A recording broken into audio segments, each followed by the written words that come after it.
America అధ్యక్షుడు Donald Trump పైన లేదా ఆయన పాల్గొన్నటువంటి ఒక విందు, ఒక సమావేశంలో కాల్పులు జరిగాయన్న వార్త ప్రపంచాన్ని ఏం ప్రకంపనలకు గురి చేయలేదు. ఇట్లాంటి కాల్పులు సరికాదు, భద్రతా లోపము లేకపోతే హత్యా ప్రయత్నాలు మంచిది కదని అందరూ ఖండిస్తున్నారు. కానీ ట్రంప్ విషయంలో ఇప్పటికే ఒక 3 సార్లు ఇట్లాంటి ఘటనలు జరిగాయి. అందులో ఎన్నికల ప్రచారంలో ఒకదాంటి చాలా నాటకీయంగా జరిగింది. వీటన్నిటి రీత్యా వీటిని ఎక్కువ చూసి స్పందిద్దామని ప్రపంచం ఎక్కువగా భావించింది. రెండోది ఇరాన్ యుద్ధం, ఇరాన్ మీద దురాక్రమణ అది కొనసాగుతుంది. ఇప్పుడు పాకిస్తాన్కు చర్చలకు కూడా వెళ్ళొద్దని ఆయన ఆదేశించారు. సో ఇలాంటి నేపథ్యంలో జరగటం అన్నది ఖచ్చితంగా ఎవరైనా కొంచెం విమర్శనాత్మకంగానే చూస్తారు.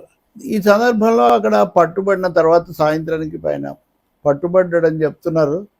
కోల్ అలెన్, ఆయన కాలిఫోర్నియాకి చెందినటువంటి కంప్యూటర్ నిపుణుడు. నేను వైట్ హౌస్ అధికారులను లక్ష్యంగా టార్గెట్గా చేసుకొని ట్రంప్ అడ్మినిస్ట్రేషన్ అఫీషియల్స్ను లక్ష్యంగా చేసుకొని కాల్చానని అతను తొలి దశ దర్యాప్తులో చెప్పినట్టుగా మనకు తెలుస్తోంది. అయితే ఆ తర్వాత కాసేపటికి ఇంకో ముక్క జోడించారు, హిస్ టార్గెట్ మే ఇంక్లూడ్ ట్రంప్ అని. ట్రంప్ కూడా ఆయన టార్గెట్స్లో ఉండవచ్చని. సహజంగా అధ్యక్షుడు పాల్గొన్న కార్యక్రమంలో జరిగినప్పుడు అధ్యక్షుడు టార్గెటా కాదన్నది పరిశోధిస్తారు కదా.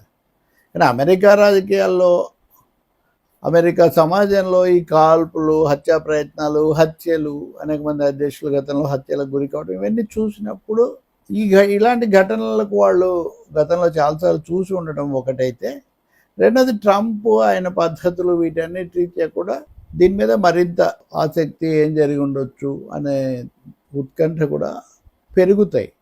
ఆయన దాని మీద మాట్లాడుతూ కొలెన్ అనే అతనికి ఏదో ఏ సంస్థతోనో సంబంధం ఉందని నేను అనుకోవట్లేదు, ఇరాన్కు దీంతో సంబంధం ఉందని అనుకోవటం లేదని చెప్పారు. చెప్తూనే అతను ఒక మేనిఫెస్టో ప్రణాళిక తయారు చేసుకున్నాడు అని చెప్తున్నారు. అంటే నెమ్మదిగా ఒక బీజాలు వేస్తున్నారు. ఆ తర్వాత క్రైస్తవ మతాన్ని వ్యతిరేకించే వాళ్ళు చాలామంది ఉన్నారని కూడా అన్నారన్నమాట. దీనికి ఏదో మతము సంబంధం ఉందని కూడా అధ్యక్షులు వారు పరోక్షంగా ఆరోపించడం, ఆపాదించడం మనం ఇక్కడ గమనిస్తాం. ఎవరిని అతను టార్గెట్గా చేశాడు, ఏమేమి వస్తాయో తెలియదు. కానీ దీన్ని 2 అంశాలు మనము ఖచ్చితంగా గమనించాల్సినవి ఉన్నాయి. మొదటిది, white house reporters association, white house media ప్రతినిధులు వాళ్ళ సమావేశానికి, వాళ్ళు నిర్వహించే ఈవెంట్కు అధ్యక్షులు హాజరవుతుంటారు. ఎందుకంటే వైట్ హౌస్ని కవర్ చేస్తారు కాబట్టి. కానీ ట్రంప్ 15 ఏళ్ళ నుంచి రాలేదు. ఆయన మొదటిసారి అధ్యక్షుడిగా ఉన్నప్పుడు వీళ్ళు పిలిస్తే పూర్తిగా వదిలేశారు, మధ్యలో ఓడిపోయారు. మళ్ళీ ఇప్పుడు చాలా అంటే 15 ఏళ్ల తర్వాత ఆయన ఈ ఈవెంట్కి వచ్చారు.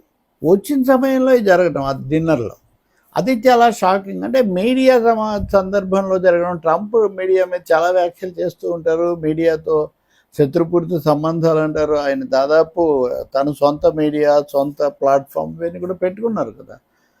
కాబట్టి మీడియా సమావేశాన్ని ఎందుకు వాడుకోవటం. హిల్టన్ హోటల్లో ఇది జరిగింది ఘటన. హిల్టన్ హోటల్లో ఎందుకు పెట్టారు? దీనికి మళ్ళీ ట్రంప్ ఒకటి తీసుకొచ్చారు.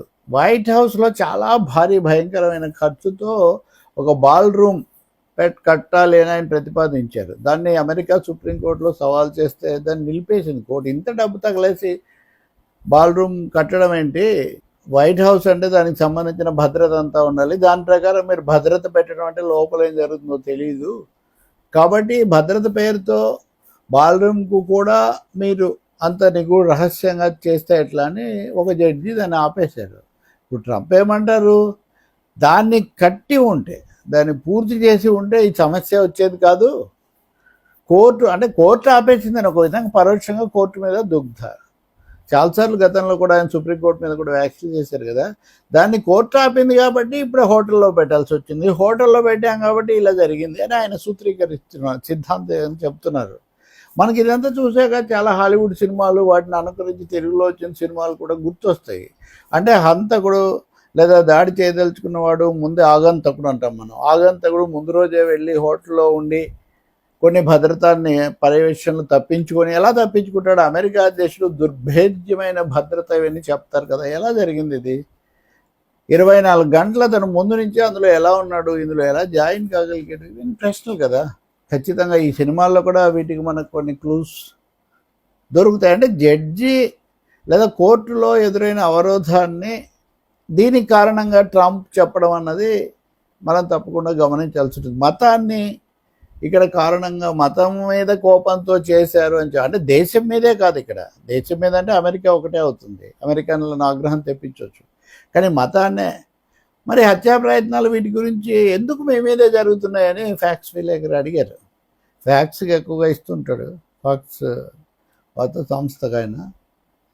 మీరు ఎందుకు ఇలాగే జరుగుతుందని అడిగితే ఆయన, మీరు హత్యా ప్రయత్నాలు అమెరికా ఇవన్నీ చదవండి, ఎవరైతే బాగా పనిచేస్తారో ఎవరైతే కొన్ని ఫలితాలు సాధిస్తారో వాళ్ళనే టార్గెట్గా చేసుకుని ఉంటారు. ఉదాహరణగా అబ్రహాం లింకన్ మీద అనేకం జరిగాయి కదా, నా మీద కూడా అలాగే జరుగుతున్నాయని తన లింకన్తో పోల్చుకుంటాడు ఆయన. ఖచ్చితంగా డొనాల్డ్ ట్రంప్ ఆయన ఏదో ఉన్మాదంతో చేస్తున్నారని లేదా తలతోక లేదని చాలామంది అనుకుంటారు. అదేం కాదు, ట్రంప్కు స్పష్టమైన ఎజెండా ఉంది, ఆయన వెనక శక్తులు కూడా ఉన్నాయి. ఆ క్రమంలో ఒక్కోసారి దురహంకారం దుర్మదాంధత శృతి మించుతుంటాయి అంతే. సరే, ఇప్పుడు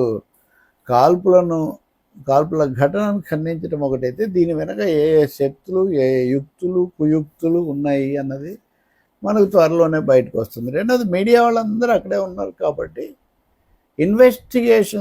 ఇన్వెస్టిగేటివ్ జర్నలిజంకు చాలా అవకాశం మనకి ఇక్కడ కనిపిస్తుంది. ఇది కాకుండా కొంతమంది మీడియా వాళ్ళు దీనికి ఏం స్పందించకుండా తినుకుంటూ కూర్చున్నారు, వాళ్ళు మందు పట్టిస్తున్నారు, ఇలాంటి ఫోటోలు కూడా కొన్ని వస్తున్నాయి. అంటే దాన్ని బట్టి మనకు అర్థమయ్యేది అక్కడ వాతావరణం ఎలా ఉంది, వాళ్ళు ఎందుకు అలా చేశారు అన్నది కూడా మనం ఆలోచించుకోవచ్చు. చూద్దాం, ట్రంప్ క్షేమంగా ఉండాలి, ఆయన చేతుల్లో ప్రపంచం కూడా క్షేమంగా ఉండాలి. మరి రెండోది, ఇలాంటి వాళ్ళు ఎవరైనా సరే కాల్పులు ఇట్లాంటి వాటికి పాల్పడటాన్ని భద్రతా బలగాలు ముందుగా గుర్తించాలి, జరగకుండా నిరోధించాలి, జరిగితే చర్యలు